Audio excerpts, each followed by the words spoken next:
Hello，各位網友，大家好，歡迎嚟到我哋嘅 YouTube channel。咁今日又同大家開箱電視盒子啊。咁今次開箱嘅電視盒子咧，個品牌咧，其實大家都唔陌生嘅，叫做極影。咁其實講起極影呢個品牌咧，咁其實我哋之前咧上年嘅時候咧已經有介紹過，佢哋出咗一隻叫做極影嘅 G12。咁係佢哋呢個品牌咧第一部咧推出嘅一個電視盒子啊。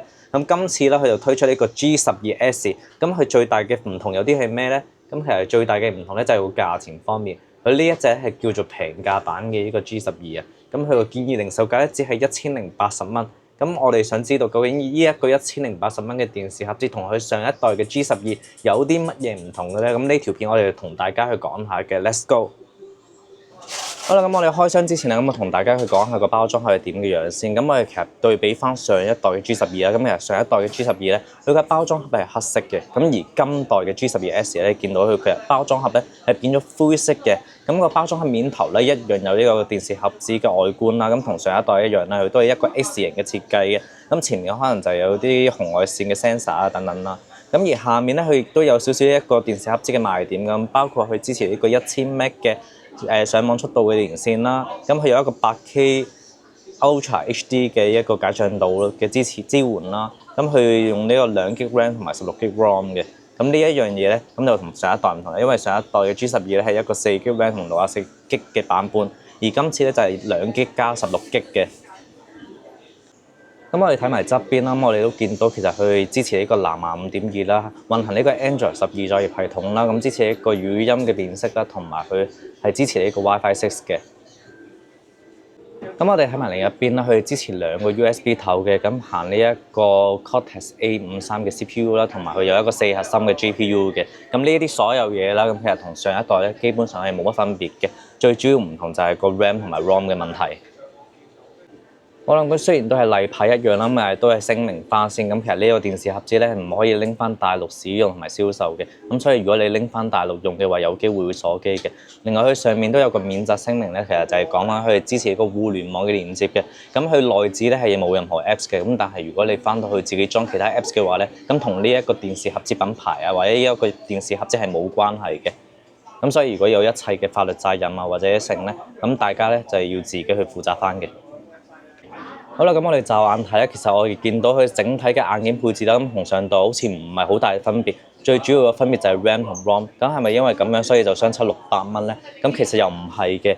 咁其實咧，呢個電視盒子咧，咁其實代理咁講啦，咁其實佢如果當你放喺一個65寸以上嘅電視機嘅時候咧，就最明顯就睇到個分別，因為佢會見到咧，佢可能個畫質咧會相對冇咁清晰嘅。咁但係因為我手頭上係冇一個65寸嘅電視咁大啦，咁所以其實係唔會覺得有呢一個問題存在嘅。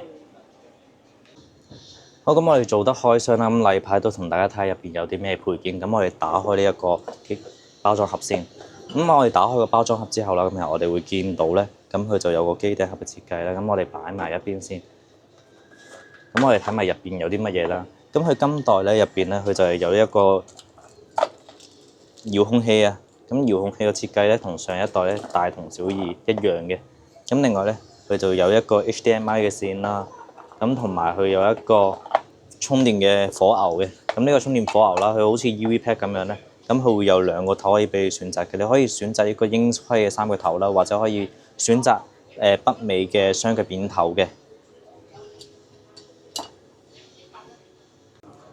咁佢個外觀方面咧，咁其實你雖然喺包裝盒上面見到咧，佢哋好似個設計差唔多，都係有 X 嘅設計啦。咁但係咧，其實原來你見落去咧係完全唔同嘅。咁你睇翻呢個上一代嘅 G12啦，咁其實佢上邊嘅 X 字咧係一個亮面嘅設計嚟嘅。咁你亮面設計最唔好咧，容易花啦，同埋可能容易有啲塵啊、黐塵啊咁樣嘅。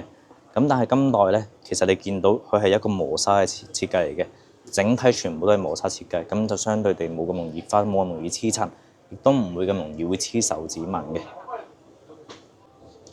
咁我暫時呢一刻我未開機啦，咁我唔肯定前面會唔會有顯示時間嘅地方嘅。咁但係通常電視盒子前面都係有啲紅外線嘅接收器啦。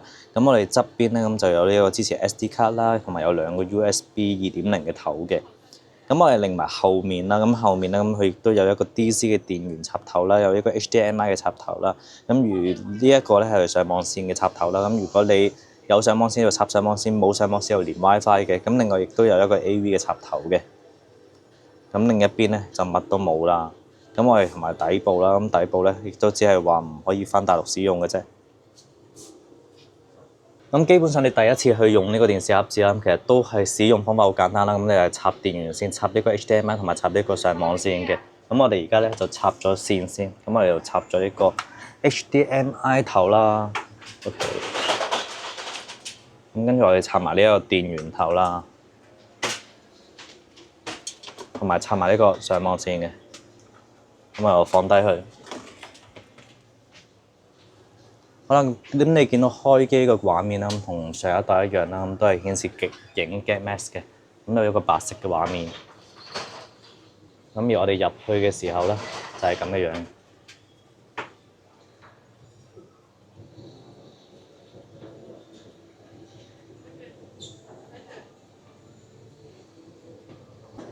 我諗順便都同大家講下啦，其實極影咧呢個 G12同埋 G12S 咧，咁其實佢個遙控器咧好特別嘅，有一個特別嘅地方咧就係佢係支持一個背光燈嘅，咁即係意味住啦，咁其實你如果去就要熄晒燈啦去睇電視嘅時候啦，咁其實因為透過呢個背光燈咧，你都知道自己撳緊啲乜嘅，咁呢一個係一個幾特別嘅地方，而且都方便大家去夜晚嘅時候使用嘅。咁我哋暫時驟眼睇啦，咁雖然係得2GB RAM 同埋16GB ROM 啦，咁但係佢暫時控制啊、上下左右啊，好似都係好順暢嘅。咁我哋主要用嘅咧都係用 Action TV。咁我哋入去 Action TV 睇下有啲咩先。